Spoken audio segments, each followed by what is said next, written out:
So good afternoon, everybody, and a very warm welcome. Today's webinar is one of our Maximising Your Investment in Logpoint webinar series, and today we will be talking about how to increase your security compliance posture with Logpoint. My name is Gail Carpenter. I will be your host today, and I'm delighted to be joined by my colleague Henrik, who will be introducing himself in a few minutes. Today's webinar should last around 30 minutes. There will be an opportunity to ask questions. So if you do have any questions at all during the presentation, please feel free to put them into the chat box and we will get to them at the end of the session. The session is also being recorded. So after we finished, we will be putting it up on our on-demand page on our website. So you have the opportunity to either view it again or you can give it to a colleague who can view it as well. So what are we going to be talking about today? So today's agenda, so today's agenda is all about compliance. And what are we going to be talking about today? Well, firstly, we're just going to be looking at compliance and talk about why it is so important in cybersecurity. It's a topic that we all hear on a daily basis. We will then be looking at some of the consequences that organisations face when they don't comply to things like GDPR, NIS2, etc. And then we'll be looking at some of the recommendations that we are providing to customers about how they can achieve their security posture around compliance. Then we'll be going through a short demo. And as I mentioned, there will be a Q&A at the end. So please feel free to ask any questions. And we will be finishing off with some further information about where you can go to find out some more information about compliance and what Logpoint can do to support you. So without any further ado, I'm going to hand you over to my colleague Henrik, who is a complete expert on this topic, who will take you through today's presentation. Over to you, Henrik. Thanks, Gail. And welcome, everyone. Great to see so many of you joining us today. The topic, as Gail said, is compliance and the importance of compliance, of course. So when I was preparing this presentation, it kind of struck me that compliance is kind of a wide-ranging topic. People may be putting different aspects into that concept. So I made a very simple web search for IT governance and compliance job description and found this.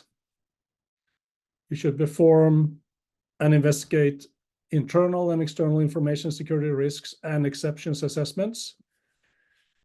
And that would actually include not just, managing reports. It would actually involve more sort of hands-on activities like assessing incidents, vulnerability management, and scanning for those, patching status, of course, very important.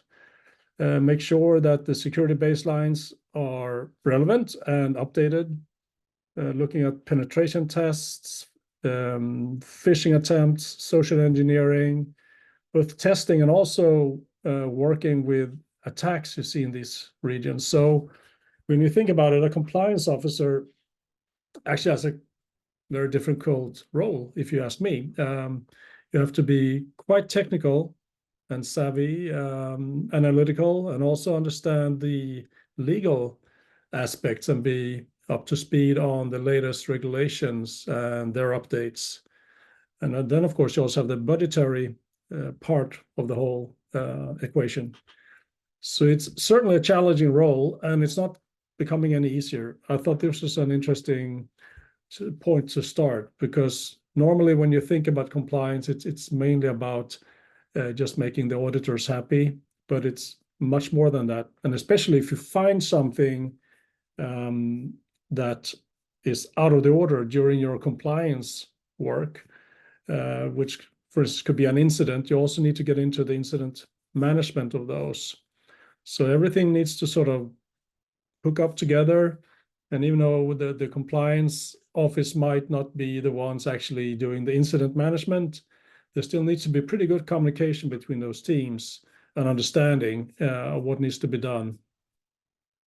Right, so that was just my initial thought about this. So why is this so important? Well, first of all, It's a way to ensure for your own organization and perhaps also for your customers and other partners you're working with, and or maybe citizens, if it's more of a governmental organization you're working in, that you actually are adhering to the laws and regulations that are in place for your kind of business. It's also just to demonstrate that you're working proactively in mitigating any risks and taking this very seriously. I think it has probably escaped no one that the amount of attacks and the sophistication of those attacks has increased quite a lot, not least in the last couple of years. Myself, I'm based in Sweden, and as you know, we are applying for a seat in NATO, and that has certainly been visible on our customers' dashboards, where the attacks certainly have increased during the last couple of years. So there are a number of standard commissions and standard organizations that are at play here. Some are more industry specific, like PCI for credit card management. You have various healthcare regulations. You might also have industry regulations that might affect how you monitor your SAP environment, for instance, or other ERP systems. And then we have the more national governmental regulations from, in our case, the European Union. GDPR has been here for quite a while and is pretty much part of our daily work today. But the EU is also preparing a lot of other things. So I just thought I'd spend a minute to explain that this is not going to get easier. We've got to get more of this stuff, more regulations. And if you look at what the EU is doing, they're actually talking about the digital decade, and there are various sort of different areas where they are considering additional regulations. And if we look at the number of regulations they are looking at, it's kind of, I was actually taken aback when I saw this first time. This is a slide we made from information on the European Union website. And the ones that are already in place are actually only a handful of these. So there's a lot of stuff that's going to be coming our way in the next 5 to 10 years.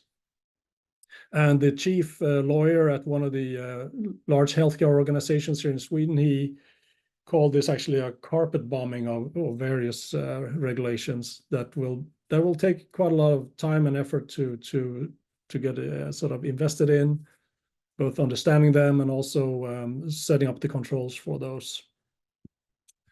And if you're interested, they actually have a really good homepage where they explain these things in more detail, and actually call them trains. So I thought I'd just flip over to their homepage. If I refresh this, you will see that they're actually graphically showing this as trains, and some of these regulations are really long trains and some are shorter, and they have like a timetable with delays, just as any other train. So it's kind of, I thought it was an amusing way of showing it, but it's a long list. If you look down here, if you look at the committees, it's quite a few things going on as we speak. So you can visit this homepage as well. If this is of interest to you, you have the link down here. Okay, so what are the consequences of non-compliance? Well, everybody, of course, are talking about it's going to be, you get fines, and you're going to get, your brand is going to get damaged, you're going to end up in the press, and it's going to be all these scandals, which is all true. But more immediately, you might actually be vulnerable to really serious attacks that can cripple or stop your operations entirely and be very expensive to recover from, such as ransomware. Also, several of the large customers that I talked to who have, at least in the past, insured themselves against IT attacks have started to abandon that because the insurance has become so expensive. They rather put their money into additional IT security solutions. And the reason for the insurance becoming so expensive is, of course, that the volume of these attacks has really increased a lot in the last few years. So that's also something to think about, and weigh into the whole equation when you talk about compliance and what you need to do here. Of course, this should all be risk-based, but still you need to get down to some very specific activities in safeguarding these things. So why does non-compliance happen in the first place? Well, probably because it's hard. It's hard both to keep up with the legislation, understand it, and interpret it. And then on a technical level, it's also very complex to sort of engage in those controls that you need. And I think one of the more difficult aspects of this is sort of translating the regulation wording, which is like legal paragraphs, and translate that into which Windows events do we need to check? What do we need to check in our firewalls and proxies and so on? Really sort of specific things. And that takes time, it takes money, it takes skill. So all of those are, of course, difficult to maintain over time as well.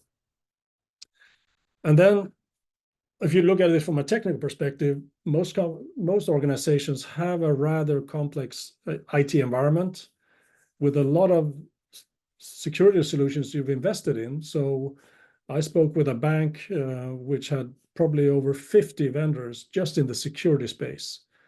So that just that will create a lot of complexity. So that's also one of the areas where a system like Logpoint will help you to get information from all of these different sources, the different investments you already made, get them into one place. So that I would say is one of the main benefits of a system like Logpoint, to get this total view of your entire landscape. And on top of that, we of course have analytics to help you handle various events that you discover in your environment, assist you in incident response and incident investigations. So Logpoint today also includes some automations in which is called SOAR, which is an automation engine that you can also engage to immediately take some action, like disabling a user or blocking an IP address or isolating a host or something like that. And of course, in the other end of the spectrum, you have the compliance reports you need to pull regularly. And also you need to be able to show all this stuff for the auditors when they come during the audits, to make sure you have everything covered and that you have control of the situation. So there are several things that a system like Logpoint will help you with in this, and also not least make your investigations faster. If you really have an incident, time is really critical, and you really need to quickly get control of what's going on and stop whatever is happening. So if you look at the Swedish National Incident Response Team in Sweden, these are the questions they would like organizations to answer almost immediately when there's an incident. And some of these are pretty obvious, like is it still ongoing? Who has been contacted? Do they want to report it to the police or other authorities? And what information can they share to third parties that will help with the investigation? And the ones in pink, I would say, are very difficult to cover unless you have something like Logpoint in place. So that's also something we talk a lot about with our customers during in workshops and similar, when we talk not least about the NIS directive, which is something that a lot of organizations are working with. And we have the NIS 2 coming as well this year, which will be increasing both the sort of the requirements and also the number of organizations that will be covered by this directive. So again, setting up the policies together with the auditors and the legal team, and also I think rehearsing these things, not just putting them in a policy binder in the shelf, but also actually running rehearsals, just like fire drills. You should actually try these things that you're your failover mechanisms are working and so on, that you have the processes in place and the organization in place to both handle the incident, but also maybe handle the reporting to the authorities at the same time, which should probably be done by 2 different groups and so on. All right, so that's just an introduction then. So I think I'll just skip over to the web interface of our products. Here we go.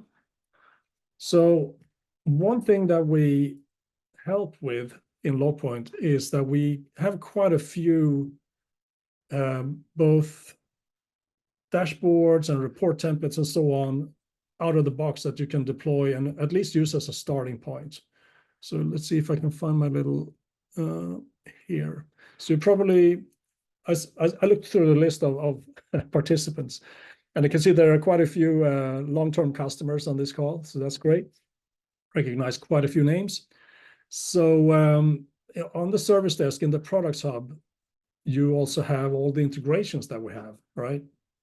So you've probably been here. If you're a Logpoint customer, you've probably been in here downloading various components. And under integrations, there is a package that you might have missed. It's called regulatory compliance. So we can go down here, regulatory compliance 5.0.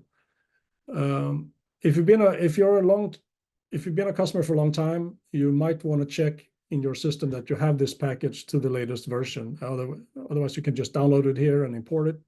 If you have a new installation, it should be part of your default package. But if you look at the read more here, this is what it contains. Hold on. So let's go for the latest version. So it's just one package that you import into your Logpoint system. And in that package, you have a number of ready-made dashboards for GDPR, for instance, for PCI, for credit card regulations, the ISO compliance dashboards, HIPAA for healthcare, GPG 13, which is very common in the UK and other countries, and some more down you can see down here. These are all part of that package. And also with those come a number of pre-baked report templates. So again, you can use these as a starting point at least, and you can tweak them as much as you want and adapt them to your needs.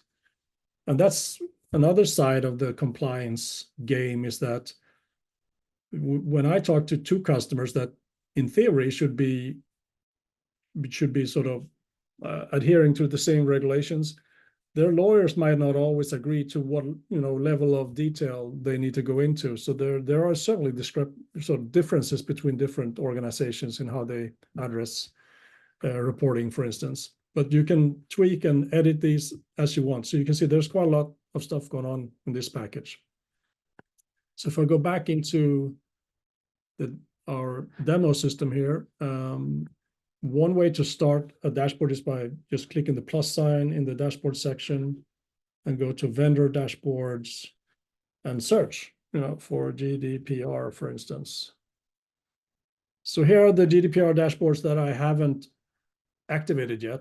So there are a number of those. So I can activate any of those if I like. I have already activated a couple here. You can see account management and data modification. So here we can see users that have been added to groups or removed from groups, users that have been created or users that have been deleted, and files that have been deleted. So here, for instance, it's super easy to see that all the files have been deleted by an administrator, the ones that we are monitoring. So it's most likely okay. We can have a quick look here what they are. When we have, for instance, users added to groups, we can have a look in the admins group. For instance, I can just pull my mouse across the admins group over here and see that these users have been, these members have been added to the user, to the admins group. So it's very easy to quickly get a snapshot of what's going on here. Same thing if I go to the general access, where we look at, for instance, here, logon credentials with clear text credentials and passwords. This should hopefully be empty, this graph. in a real system, right? You don't want clear text stuff floating around. But it's a way to catch it. Just in case something happens and suddenly you have some clear text running around, this is where you can catch that. And you can go down all of these various activities and make sure that they look okay. Like failed logins on disabled accounts, for instance, that might be something you want to look into. And in each of these graphs, you can then click on this little arrow and see what we are looking for. In this case, we're looking at successful logon with the logon type 8 in a Windows system, which means that it's clear text, etc. And you can change these graphs as well. You can change from these so-called parallel coordinates to Sankey. So you get a wider line the more activity you have or the more events you have of that kind. So you can change these as you like as well.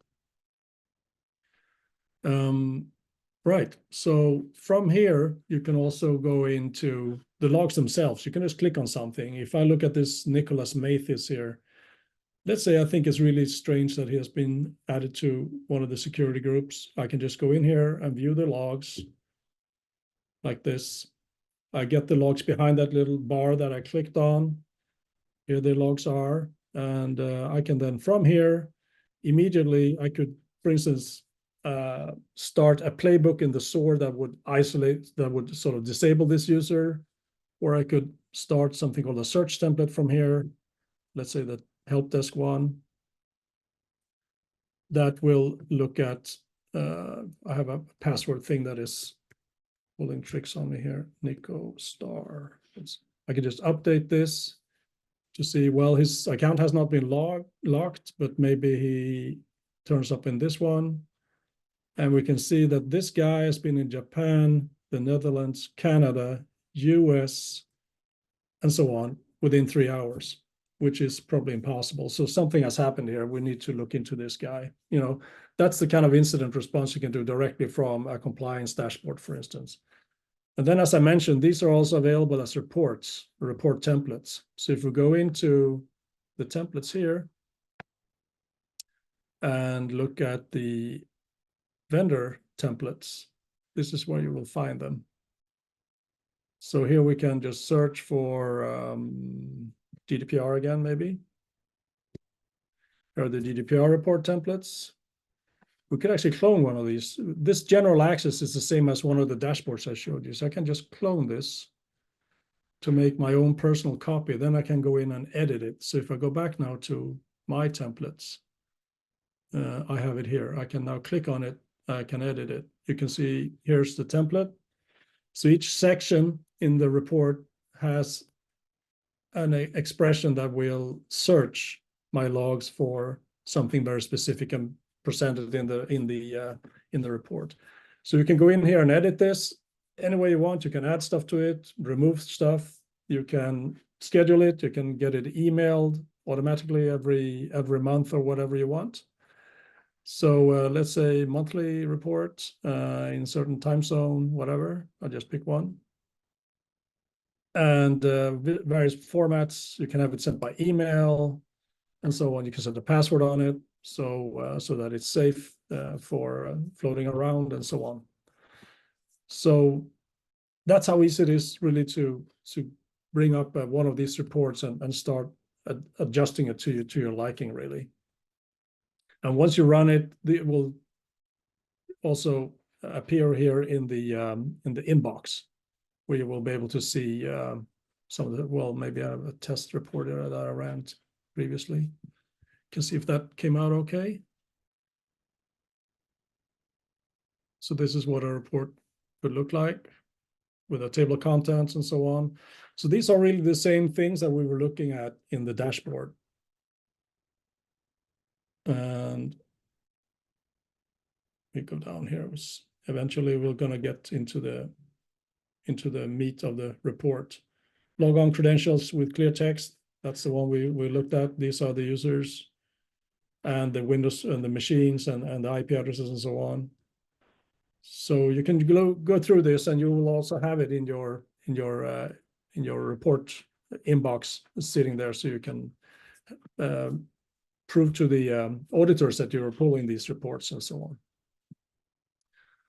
Right. Also, if we look at one of these, if I go back to my template here, you can also turn any of these into alerts. So if you want to have an alert when something happens, you can just pick any of these queries and turn it into an alert rule, of course, as with everything else in Logpoint, so that you immediately get notified, and maybe also initiate a playbook that starts doing additional activities if that happens. So I think I'll stop there with the demo in interest of time, and go back to the PowerPoint. Not sure if there are any questions. We can take them now. I don't know, Gail, if you have seen any questions in the chat. Yeah, hi Henrik. I haven't actually, so I guess that you've just covered everything that Okay. on the topic. So there's no questions. But if you do have any questions moving forward, if they come to you after the session, or you just wanted a little bit more information, please feel free to reach out to Henrik or myself or your account manager, and we'll certainly make sure that we can answer those for you. But no, this has been really, really interesting, Henrik. Thanks very much. Sure.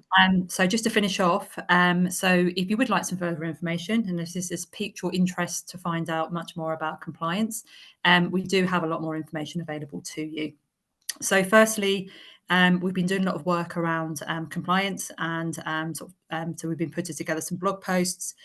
So if you go onto our blog page on our website, there's a really interesting article around staying compliant, particularly in relation to the SAP assets, which Henrik mentioned earlier. As I mentioned earlier, this will be on demand. So if you can give us a couple of days to get it edited and up on the website, you will be able to go back through and have a re-listen, or please feel free to forward it on to other people in your organisation. And then we do go into some specifics around particular compliances. So we've done a lot of work around this too. So we have a whole web page devoted to that. And just as we finish, as I mentioned right at the beginning, we have done a number of these maximising your investment webinars. And the objective of these is for those of you who are using Logpoint or are looking to lose Logpoint, it's just to give you a bit more information and access to some of the use cases and things that you can actually be using Logpoint for that you may not be aware of. So recently we've done one of these webinars on ransomware. We did one on threat hunting, which I think was you again, Henrik, which was really interesting. And we did one just before Christmas around data exfiltration. These are all on the website, so please feel free to have a listen and come back to us with any questions. And then next, Gail, can I just add one thing? Yep, you can. Just remember that in this blog section here, because I saw there were quite a few analysts on the participant list. In the blog, we also publish regularly. We publish security reports on various malwares and other threats, with some suggestions also how to sort of look for them in your environment using Logpoint. So the blog is actually a really good source as well to sort of bookmark. Yeah, absolutely. No, great, thank you. So just coming up in the next couple of weeks, so we do have 2 more of these. So on the 21st of March, we always do them at 3 p.m. Central EMEA time. We'll be doing a webinar around network and cloud security. And then on the 11th of April, we will be talking around endpoint automation and response. Both of these are actually, they are available on our website if you'd like to register. But there will be emails going out soon to allow you to register directly from an email. So I just want to take a few minutes to again thank you, Henrik. Is there any final words that you have, or? No, that's fine. Again, look at the security reports. We also have an annual report from 2023, which is interesting as well. So look at that on our website. Fantastic. So thanks very much, everybody, for joining. If you have any questions, as I mentioned, reach out to myself, Henrik, or your account manager. But thank you very much for attending today and for your support of Logpoint, and have a great day. Thanks very much. Thank you.